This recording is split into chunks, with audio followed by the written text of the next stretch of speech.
ស្រែកអីម្នាក់ឯងស្ងាត់ស្ងាត់ក្រចកទុំកុំកាត់ប្រយ័ត្នតែអត់មានអីអេស្រែងអេដំបងស្រួលហើយធូរអេយូរទៅបែកតែឈរចំខែងអេម្នាក់ឯងមិនក្រែងនាងណាសំណាងខ្លួនឯងចេះបានស្រែងជាគ្នាវាបានស្រួលអារម្មណ៍មួយគ្រាពេលដែលពុំងារមិននៅសូមគុំទៅបានទេជួយកុំតបងណាពើសូមអូននៅជួយអេស្រែងបងបានទេ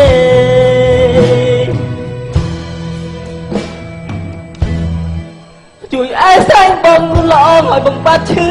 ចាប់អូននឹងស្រាប់ថាស្រែងបងនេះមិនងាយជាពេលបងអេម្នាក់ឯងដឹងទេសែនវេទនាសូមអូនមកជាបានជាគ្នាណាបើគេប្រាប់បងមានស្រែងដូចមានការឈឺចាប់បងសូមប្រាប់អំពីប្រយោជន៍របស់វាឲ្យតែមានម្រាមដៃទាំងគូសូមធានាប្រាប់ពុំងៀតឲ្យវាល្អខ្លាំងណាស់បើ